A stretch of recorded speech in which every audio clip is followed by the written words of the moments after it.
Tucker, what's up, man? Thanks for joining me on the podcast. Thanks for having me, Ryan. Yeah, you bet. I've been looking forward to the conversation because you're a man who seems to be pretty polarizing and somebody that from afar, from a distance, somebody who's really seemed to have turned their life around and changed in a lot of ways. I'm looking forward to talking with you about that. Thanks, man. Me too. Would you agree that that's a pretty good assessment? Obviously, a very quick and overview of your life, but is that a good assessment that you've changed and really pivoted your life? How would you describe it? I mean, I've definitely changed. There's no doubt, man. The only people who don't change are dead people. Yeah, that's true. Well, let me ask you this: Have you? It's a matter of if you change for the worse or better, right?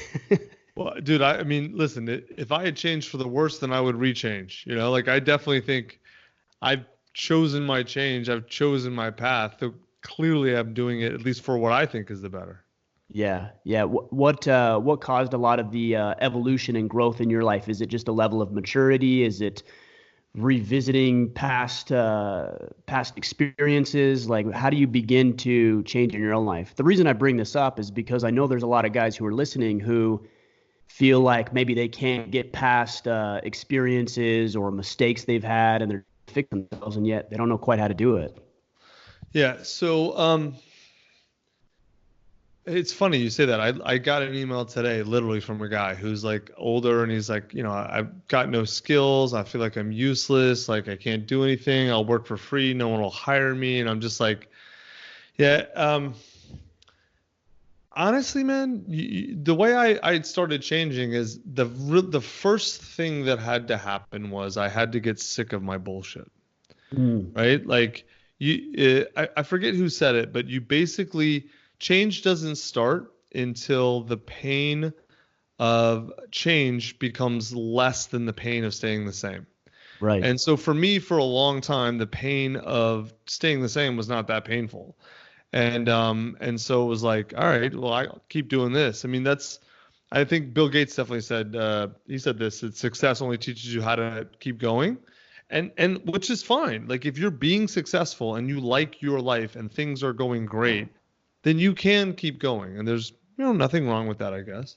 But what I realized multiple times in my life is that the life I had and the life I wanted, or the life I had was not the life I wanted. And then of course, like you go through the normal cycle, at least I did, of fixing everything externally, money, power, women, muscles, whatever it is you're going to define yourself by. And then you realize, or at least I realized, the external didn't matter, that it didn't matter how rich or powerful or in shape I was or how many women wanted me. It didn't change the underlying emotions. And so I decided, all right, I've got to go address those. Like I've got to go fix what's inside or deal with what's inside, because that's where it all begins. And if I don't do that, then the rest of the stuff is just bullshit. It's just a distraction. So that's how I started, man. That's how, at least for me. Yeah, it's funny because a lot of guys will say, well, money doesn't solve the problems or whatever else, these external factors, and these guys will say, well, that's easy for you to say, you have it, right?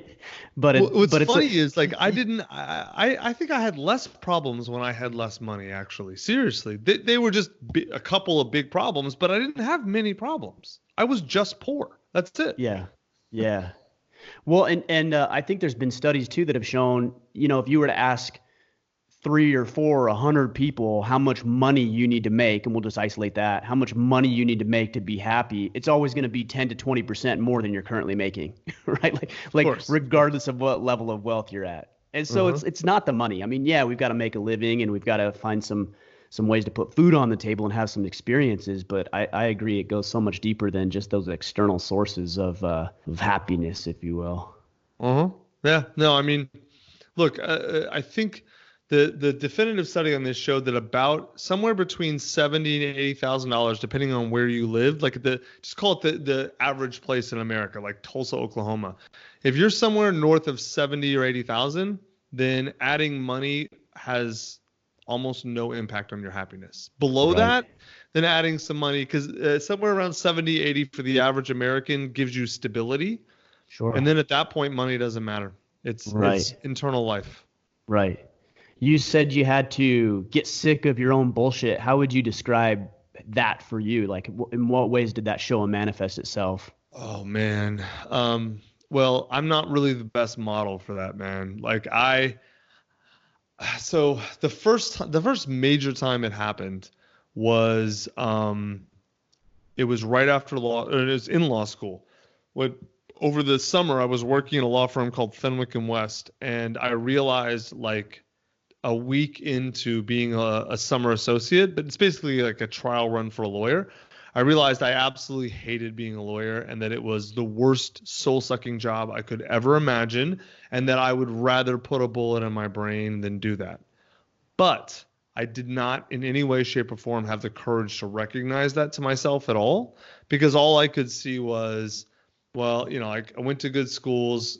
Being a lawyer is respected. I'm going to make a ton of money. You have a bunch of power. I'm supposed to want this. And I hated it.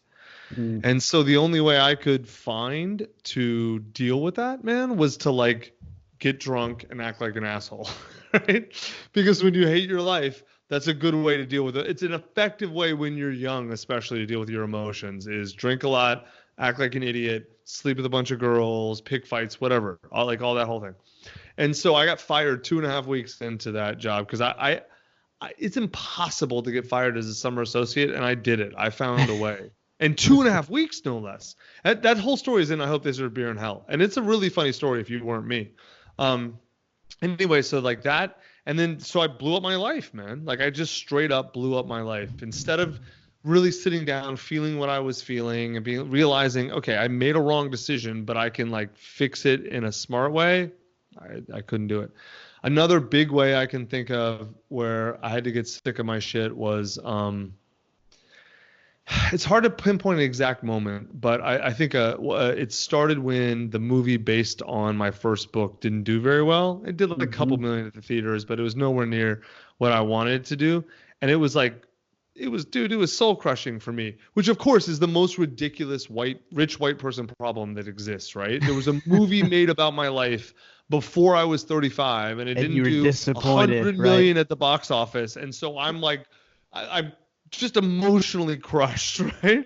It's hilarious to think about. But dude, it's like God's honest truth. I really was, man. It was like really hard for me to deal with. And that would kind of started a cascade of things where like all of this negative emotion, sadness, anxiety, depression started coming up. And it wasn't just about the movie. It was like the movie failing unlocked all that stuff that was already in me, right? But I using all the success to hide it, to cover it over. And that was like the first failure, the first real failure I had. And it was like, oh shit. And so it took about another year of me kind of wallowing in my bullshit until I just got sick of it. And then I called, a therapist, and it took me about 20 therapists to find a good one. And then I started kind of my therapeutic journey, which I'm still on, a lot of different modalities, and I've tried, et cetera. But like, in my experience, man, I've always known, man, like, if you're at all connected to yourself, when you're full of shit, and when you're lying to yourself. It's just sitting down and admitting it, I should say as I get older, I've done that. Yeah, I mean, I think it comes with just a level of maturity, but I imagine the therapy and other things that you've gone through help as well.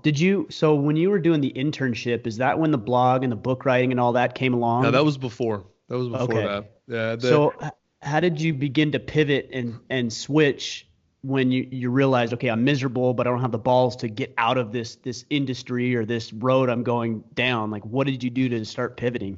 Yeah. So, like, some entrepreneurs have amazing stories of like, oh, I did this and I figured this out. Mine is Yeah. like the opposite, right?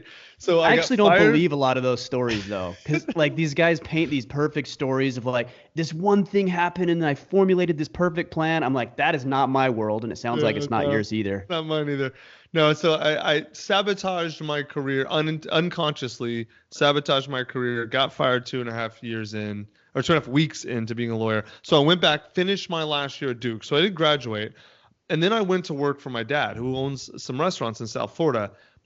My dad fired me from the family business 6 months in. So like, Jeez. Dude, I mean, like, I got fired from an unfireable job twice. Like, who gets fired from the family business? Yeah, I yeah. did. And so, Good for your dad, though. I mean, it was it was the best thing that happened. Both of those things are the best thing. God forbid, man, if I was a lawyer, oh, God, I can't think of how horrible my life would be. So after that, my friends from law school, like I was sending them emails telling them I lived in South Florida, which is, the armpit of America. And like I was talking about how much I hated my life and writing funny emails because I was still going out, getting drunk, hooking up with girls. I just hated it. But I didn't know what else to do. And so I was writing emails to my friends about it. And they're like, dude, you're real bad at business and law, but this writing thing you're good at. And I'm like, what kind of bitch becomes a writer? Like, get out of here, right?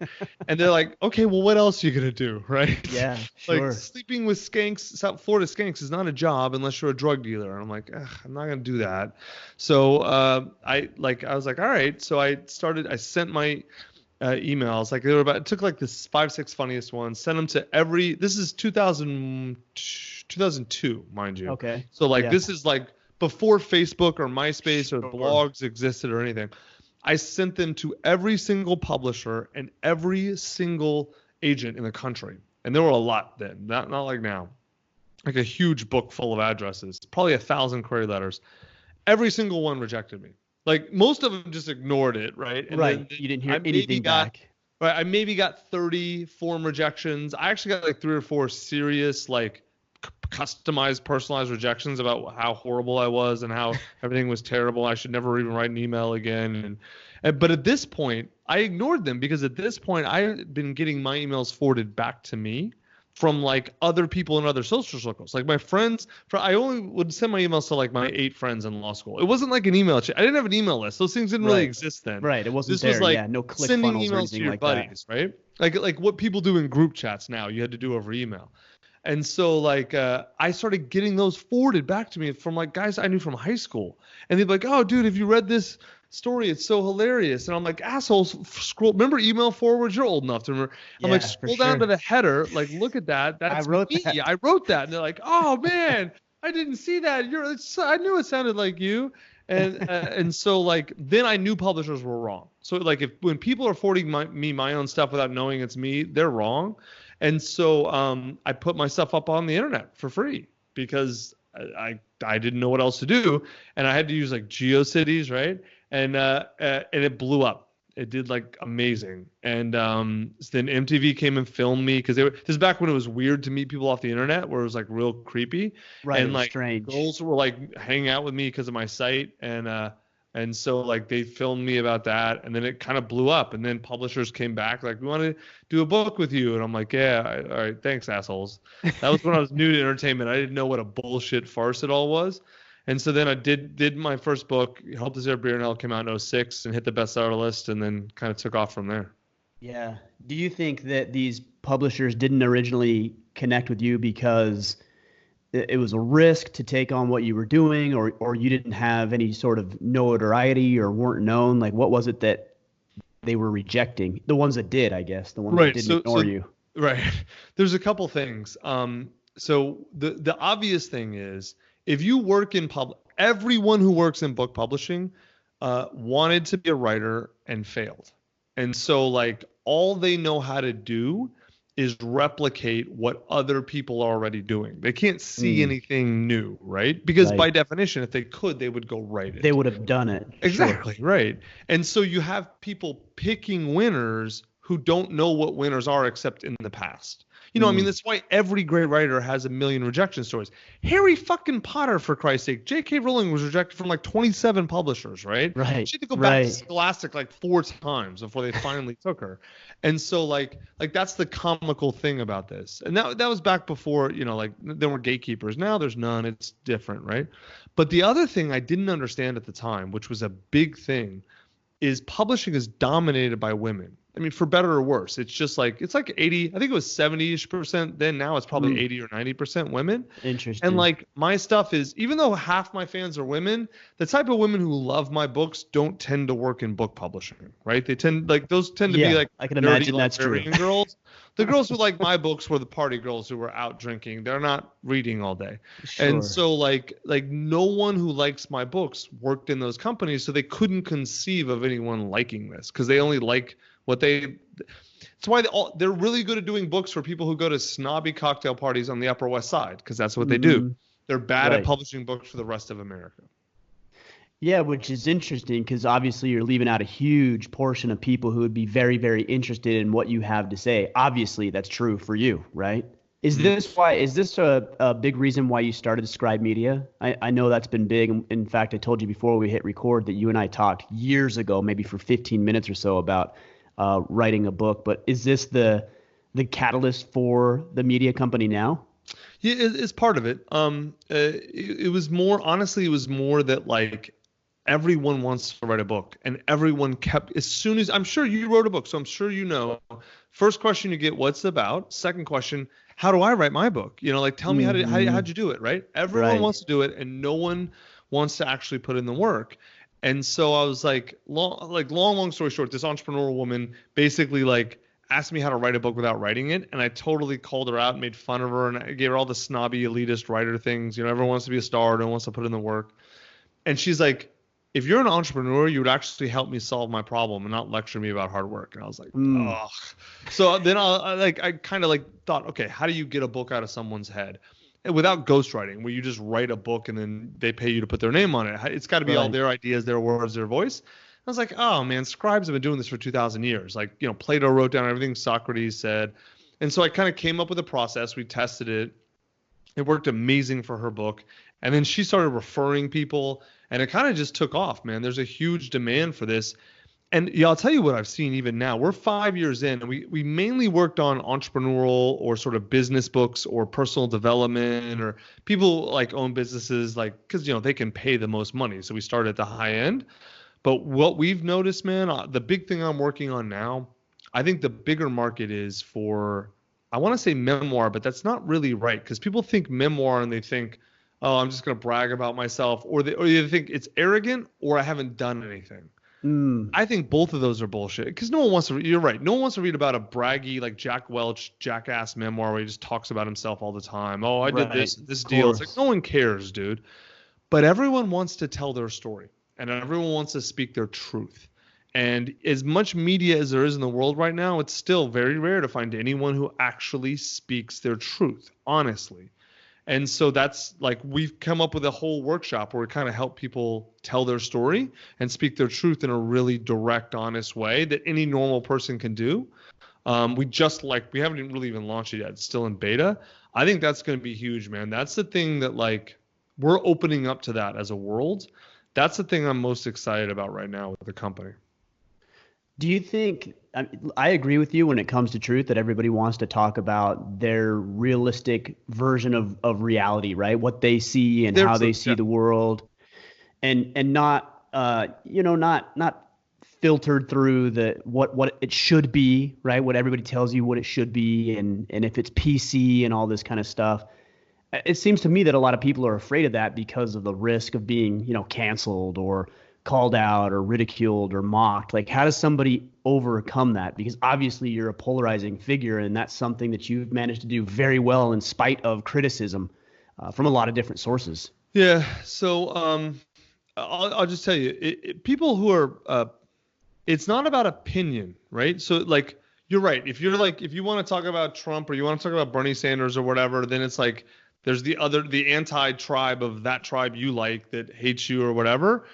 That silences some people, but that's opinion. No one's truth is I'm for Bernie Sanders or I'm against Bernie Sanders. That's no one's personal truth. That's just a tribe you're affiliated with. I'm talking about, like, what are the things you really honestly think and feel and believe about your life that you want to talk about? Trump is not anyone's life but Trump, right? Mm-hmm. Like, so that's not, no one's personal Trump is, unless Trump did something specifically to you. Your truth does not involve him. It doesn't involve him. Sure. Right, exactly. Right. And so, like, what we really more work on is, like, what's your personal truth? But people are extremely afraid of that. And it's less cancel culture. It's more judgment.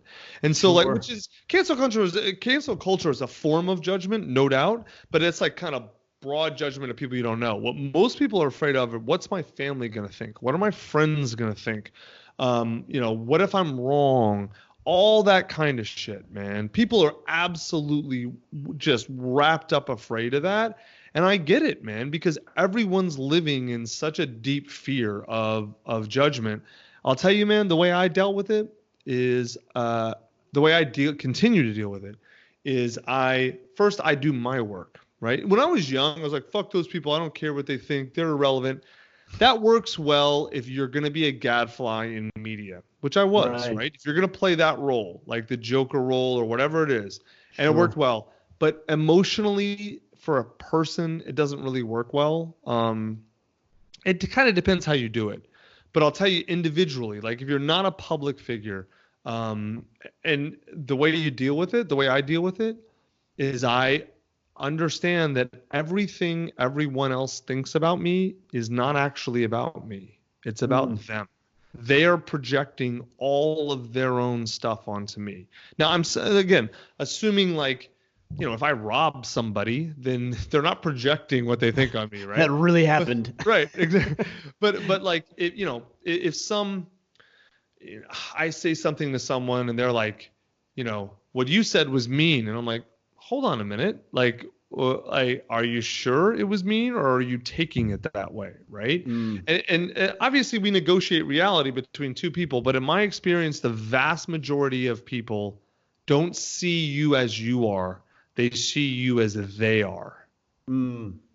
Yeah, that makes sense. I actually like this approach better than that whole 0 F's mentality. You hear that a lot on social media and everywhere else. Like, I don't care about anything. It's like, anything? Like, there's nothing and nobody's opinion that you care about.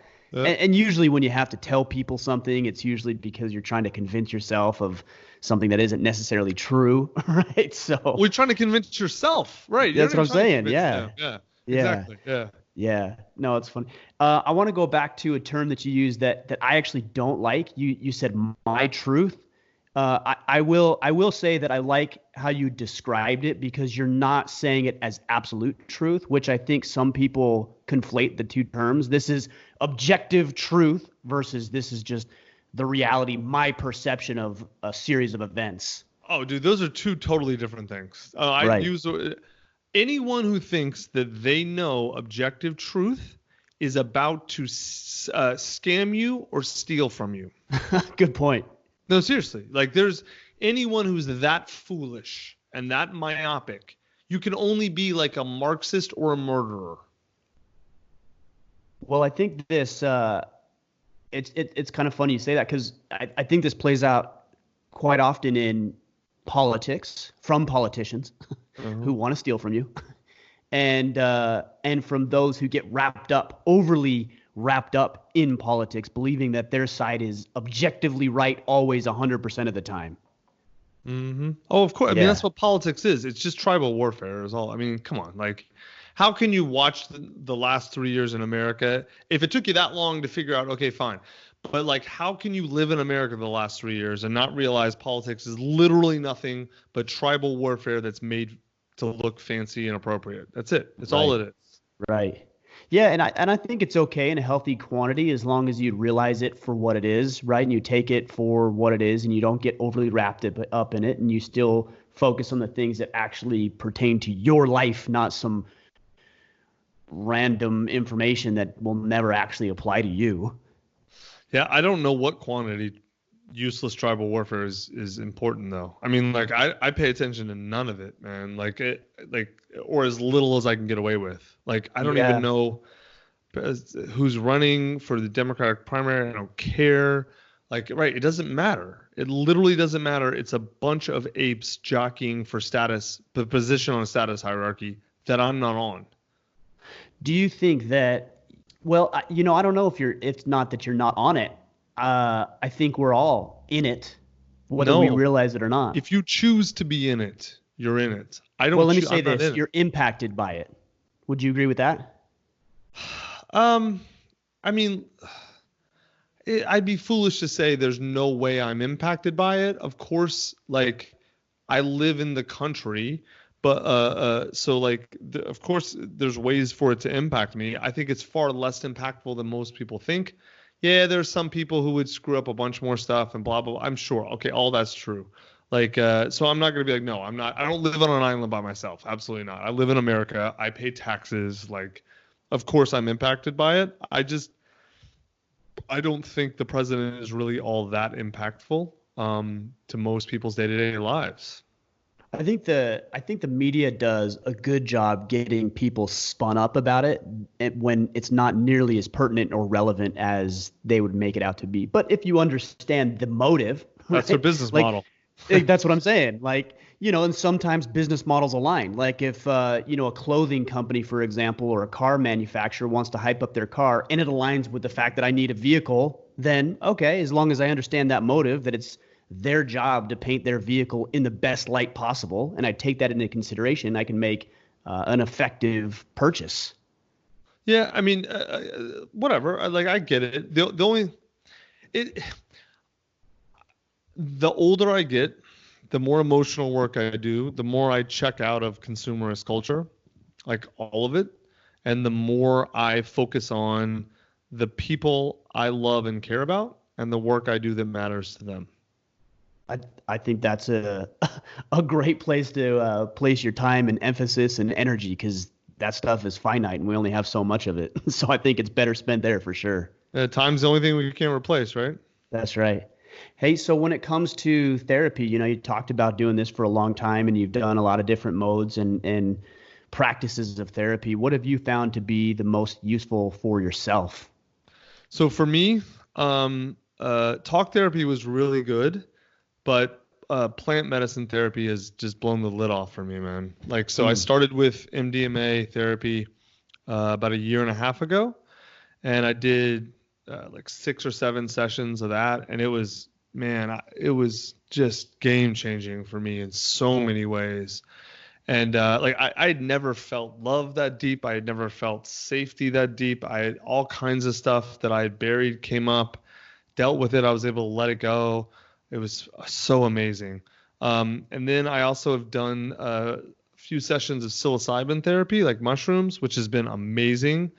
Oh man, it's literally rewired my brain in certain ways, and like a lot of negative patterns I was able to let go of really easily because it just made that easier.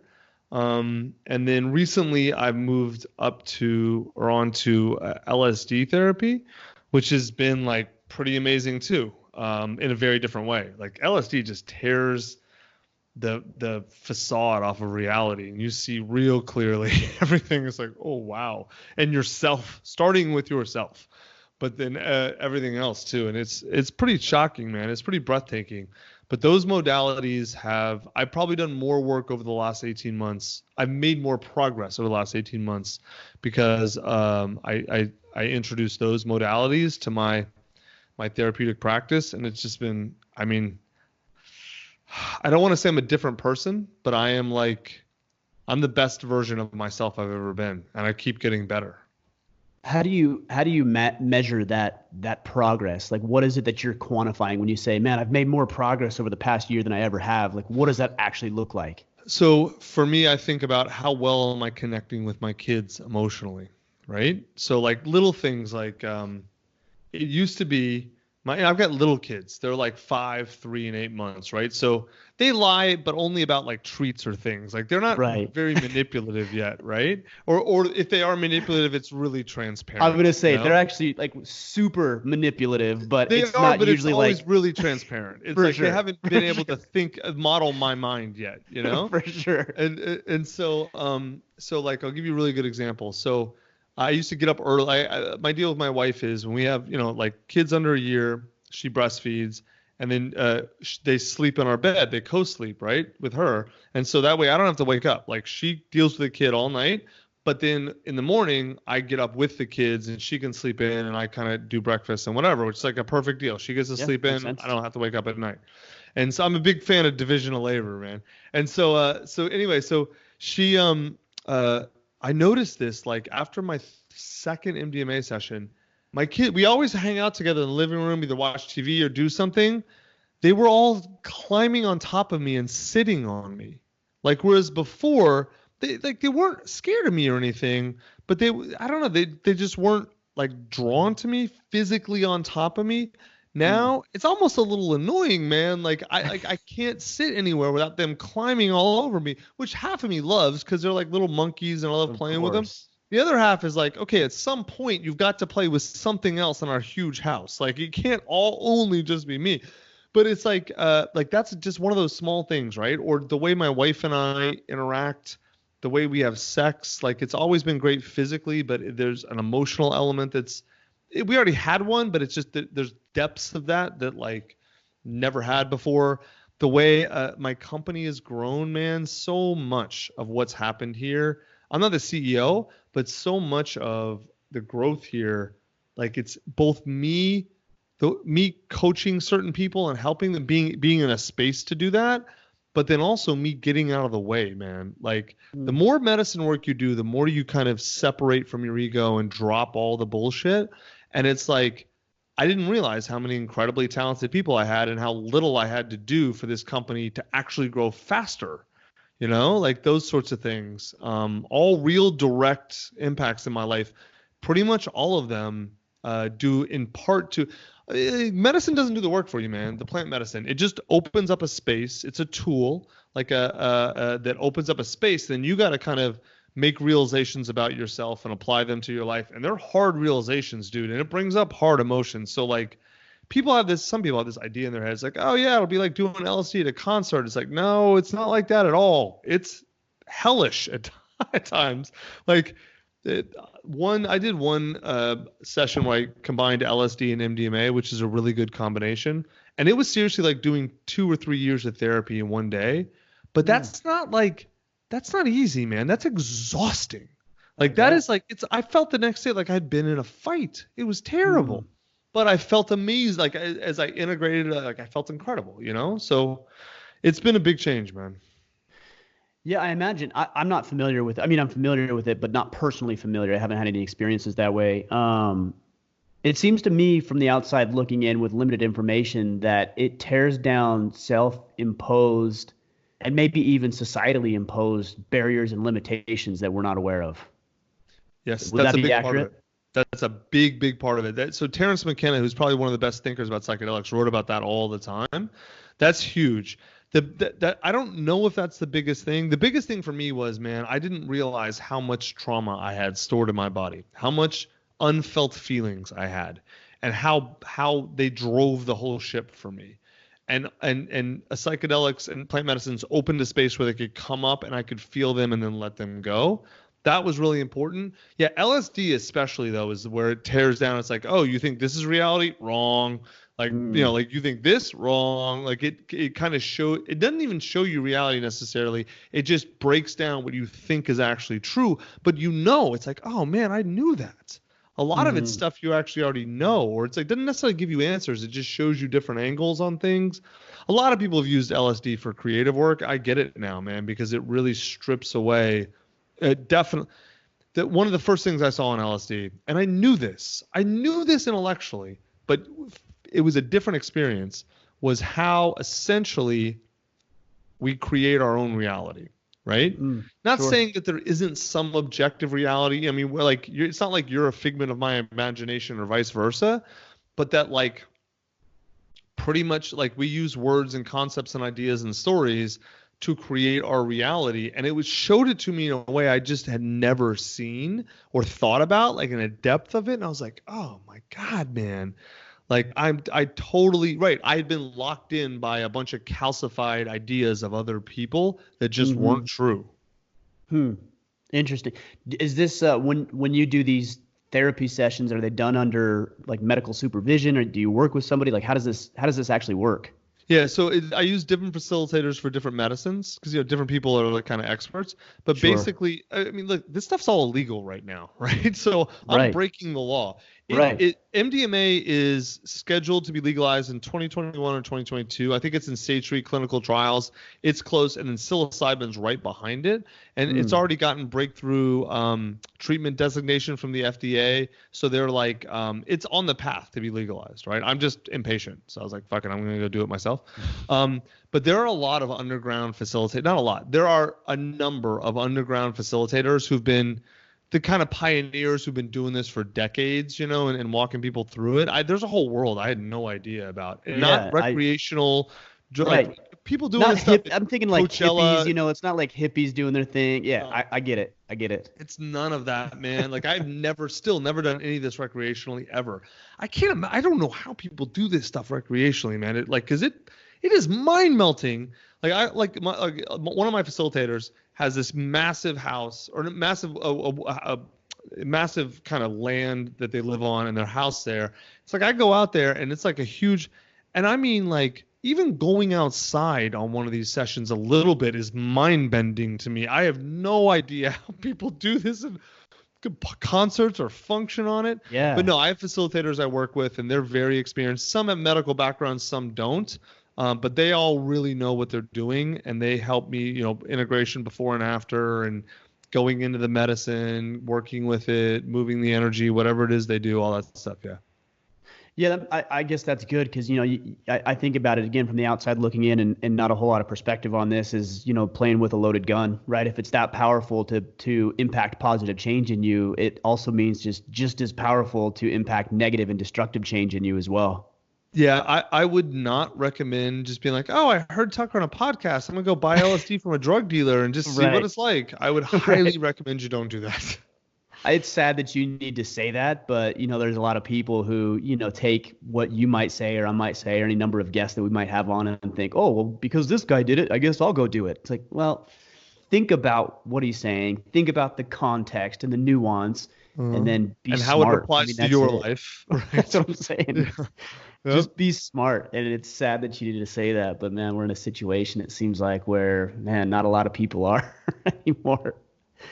I read something. I was preparing for our conversation, and I read something. I can't remember exactly where I came across it, but you had talked about maybe in an interview that you kind of resented your past reputation and getting into this whole, like red pill / incel manosphere movement. Can you talk me through that a little bit and your thoughts about those types of movements and causes? Yeah. So, I don't know. I'm not sure exactly what you read. My guess is, like, I don't like being associated with things and ideas that aren't mine, right? So, like, incels, not me. Red pills, not me. Manospheres, not me. Like, those are other people's things and ideas and tribes, and I don't really care. Like, they can have their own thing, whatever, right? It has nothing to do with me. And so it's a trick that the media plays, which I'm sure is like they'll take – if it's someone that they're talking about, whether they want to raise or lower their status, they'll associate them with something that's seen as positive or negative, right? Sure. So like some media person who doesn't like me, they'll be like, Tucker Max, who commonly associated with manosphere movement or whatever is like in or out at the moment, right? And I just always hate being associated with things. I don't like being associated with things that aren't mine. Like, I'll carry my baggage. I'm not carrying anyone else's. Is the problem that you don't have – I like that perspective. I'm wondering if the reason you do it is because you don't have control over the narrative, and there's so much outside of your control that you might get lumped into something that is not representative of you or your thought process? Oh, of course. That's 100% why. That's why. That's the reason. Yeah. That's the whole thing. Yeah, that makes sense. I was wondering if there was something that you saw inside of those movements, because I know there's a lot of guys listening that, they and I agree in that I don't want to be associated with that either. I'm just wondering if there's something inside of those movements that is a turnoff for you, or something that you see as not being healthy for men. Yeah, so it depends on the movement, and it depends on the part of the movement, right? I don't think there's a way to talk about the red pill movement consistently, right? Sure. Yeah. Almost any idea you would say that, or if I said, well, I don't like X about the red pill movement, I think you could plausibly say, hold on, I'm not sure that's part of it, right? Right. Right. Maybe incels are a little more tightly defined, but I mean, do we really have to talk about why I'm not a fan of dudes who are in the idea of involuntary celibacy? You've already told your own story. Like, that's just nonsense, right?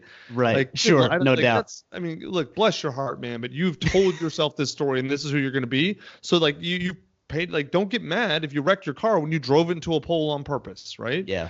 And then but look, if there is a thread in the manosphere movement that I always chafed against or didn't like, it seemed like there was a deep thread of resentment and anger towards women, right? Mm. And like not all dudes in that movement and not all people, I'm not whatever, but it seemed like there were, especially like some of the bigger voices, like they hate women, and everything they talk about is about, it's just so toxic and destructive, man. And it's like, oh, and I see these younger guys like, oh, well, this person has an audience and he says that I should do this. I'm like, that person's a sociopath and he hates himself and women.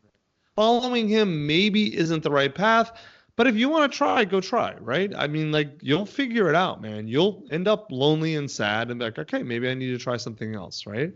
And so like that was always the thread that, like, I mean, there's positive threads of it too, but it just always, it like, because, and what annoyed me about being associated with that is like, I'm like, everything I ever did in my books and my life was about getting women to like me so they would sleep with me, which is its own issue. And you can critique that, and I get it. Like, I know the critiques of that better than anybody, right?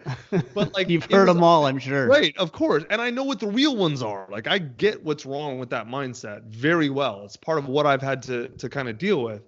But that's not hating women. That's about, like, I want this. I'm going to go have fun. And there was a positive sort of side to it, or at least a joyous side, where so much of the red pill stuff was just so toxically negative and hateful. And I'm like, I just didn't want to be associated with it. That's really it. Yeah. No, I wanted to talk about it because it was something that I saw and got brought up. And it's actually something that we deal with as well, you know, is we can get lumped into that, what I'm doing here, into that category pretty quickly. And I agree. I think the underlying thread of a lot of these movements is victimhood, right? It's that we are victims.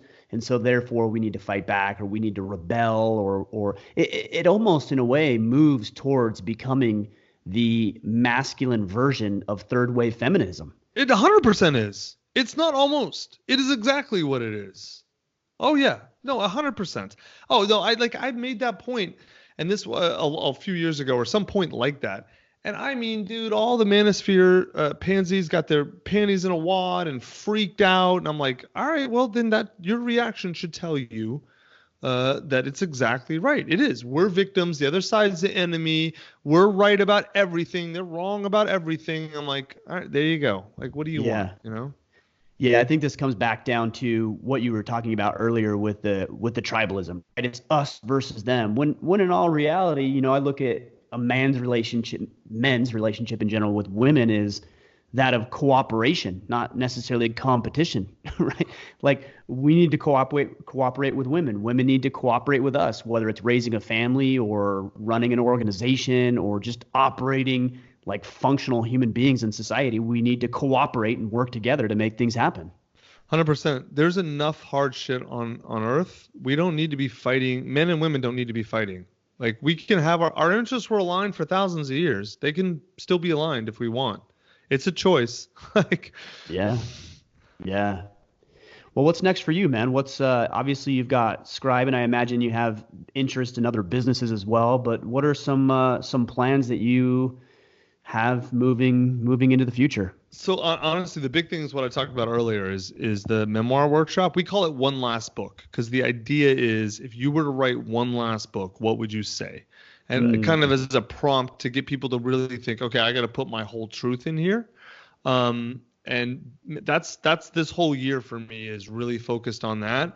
I feel like we haven't hit the peak of the tribalism phase. I think it's going to peak in probably with the general election in November. Like, that'll be and then it's going to get interesting. Hopefully it'll be so awful that everyone with a brain is like, okay, that's terrible. Let's never do that again and go the other way. And I think people are going to really start to, you talked about localism.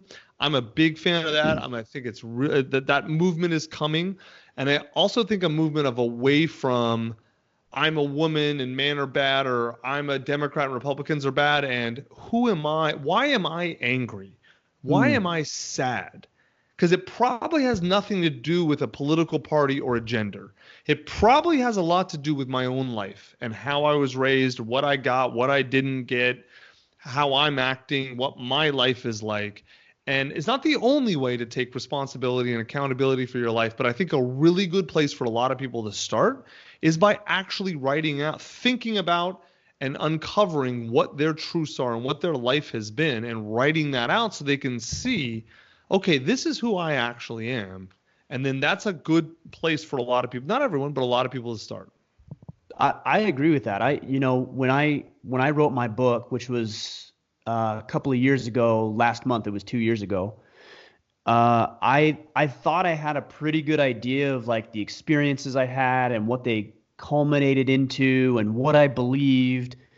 And that book writing process was actually very therapeutic for me because I was able to crystallize some thoughts and then and reevaluate some thoughts as well. Like, I actually don't know if I believe that, or where did I learn that? Because I don't think that's serving me.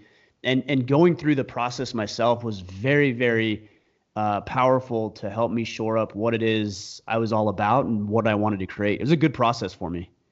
I actually like writing better than just therapy because it's so easy to talk yourself in circles in therapy.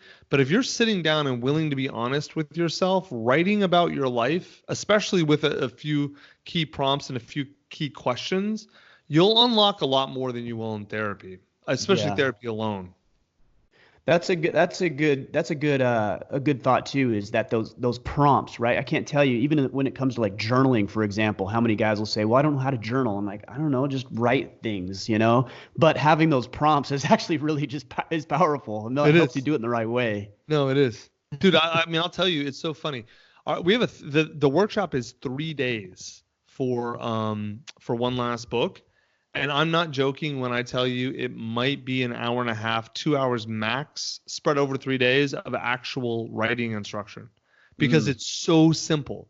Like I'll tell you literally the algorithm we use for writing your one last book. It's 3 questions. What happened? How did you feel about it? What did you do or learn as a result? And just repeat it over and over again. Over and over and over. Makes sense. Now, the devil of this is in the details, because like the reason it's 3 days is because once you start asking deeper questions about your life, why you're writing the book, what you're hoping to get out of it, all this emotional, if you're in the space where you want to do it, right? If you don't want to write the book, then it doesn't make sense. But if you're in that space, then all this emotional stuff comes out. And so we kind of help you navigate through that, right? Understanding what's coming up, why is it coming up, how to write about it, all that kind of stuff. But the actual instructions are dead simple. What happened? Yeah, how did I feel? What did I learn? Yeah, I could see this being like some sort of, I don't know, like an exercise clinic. It's like people go to these clinics. It's like, well, you need to just lift heavy weights. Right. But there's some nuance there. Like there's some ways to do it that won't get you hurt. And I imagine that's what you're filling in there. Yep, basically, pretty much. So with all due respect to what you're doing, I'm really curious, do you think with the rise of self-publishing and how many people have a desire to write a book, and now it's becoming easier and easier to do with self-publishing and your options like yours and Amazon, that I don't know if cheapens is the right word, but just saturates the market so much that it becomes ineffective or unimportant? No, that's a scarcity mindset. I actually think it's the other way around. I think I think there is a never-ending supply for honest, authentic, meaningful stories. That's all we consume as humans, right? I mean, it's the information is a tiny bit of it. All the rest is context and story. And I think what we're trying to do is teach people how to really uncover their story and tell their story, because you got to uncover it first. Most people don't know. Like you said, you sat down to write, you realized all this stuff about your life, and you seem like a pretty observant and dialed in and self-aware guy, right? Far more than most people. Well, imagine what most people are like, dude. Yeah. Yeah. And so it's like, okay, how do you actually do that? I know you know this, but like, think about the most important things: relationships, love, self-awareness. We don't teach any of this in our culture, right? Mm-hmm. And so like, if we can teach people how to understand their own story and tell it to others, that by itself, I think there's an endless demand. I know I would much rather read amazingly heartfelt memoirs than watch another stupid zombie show on Netflix, right? Yeah. But Yeah. if there's no good heart, I mean, I've read all the good memoirs, I feel like, there aren't that many more. Well, what's interesting is everybody's got a story, and somebody needs to hear your story because they would be impacted positively by it. And what I hear a lot of guys, whether they say it or not, what they're telling themselves is learning how to communicate effectively isn't really all that important because we know how to do it because we do it every day. It's like, well, No. like the reason that you need to learn how to get good at it is because somebody can be served. And that somebody could be your son or your wife or the little kid who's on your baseball team or a coworker or an employee. Like somebody will be impacted positively by you learning how to communicate, whether it's spoken or written word. Mm-hmm. You just wrote my marketing copy. I was taking notes. I'm not even kidding, man. If you heard a typing sound, that's what that was. That's funny. Well, good. Glad I could help. Hey, Tucker, man, I've appreciated this conversation. I was really looking forward to it, and actually kind of curious about how this would go down. But I am pleasantly surprised and really enjoyed our conversation together, man. Me too, man. Thank you, brother. Hey, let me ask you a couple additional questions. The first one is, what does it mean to be a man? Yeah. That's such a hard question because I hate all of the tribal answers. Oh, men, smell like gas. Men do hard work. Men this, men that. It's like throw all that shit away. The thing that's always resonated with me is that men are responsible and accountable for safety and protection and provisions, right? And I don't think I've wordsmithed that exactly right or thought about it deep enough, but because look, the hard biological reality is that women are the basis of biology, right? Like beings, the gender that reproduces is the basis of biology.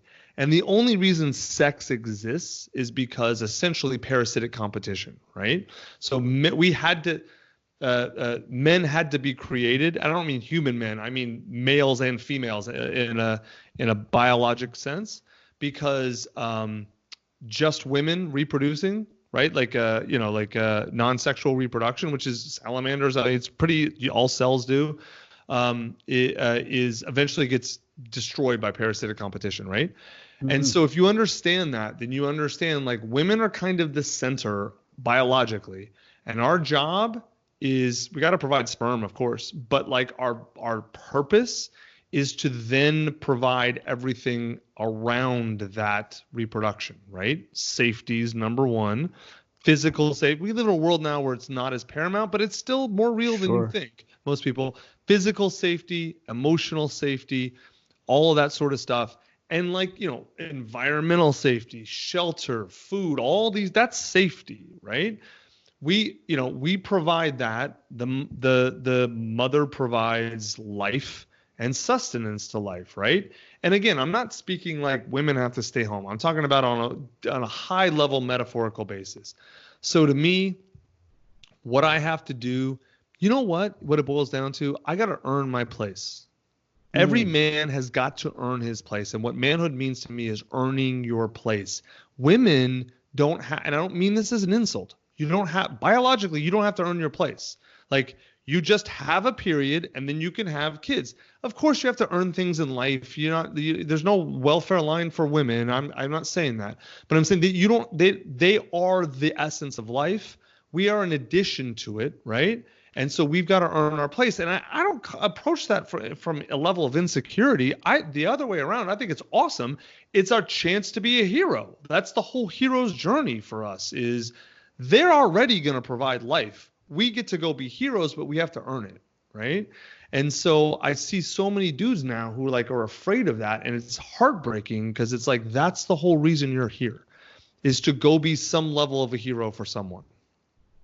I like it, man. It's powerful. I like the way that you framed that. We talk a lot about some of those concepts you talked about, but the way you framed it is very interesting, so I appreciate you sharing. All right, man. How do we connect with you, learn more about Scribe or anything else that you have going on? Where do we go? Scribewriting.com is my site, and then I'm all over social media. Tucker Max, easy to find. Right on, brother. We'll sync that all up. Again, I really appreciate you coming on. I'm inspired by your transformation and evolution over the past decade or so that I've been familiar with your work. I think I first came across you, I don't know, probably in some bookstore in an airport or something like that, I'm sure, where I saw your books first. So it's cool to be able to talk with you and see how you've changed and transformed your life. I really respect that about you. Thanks, man. Appreciate it.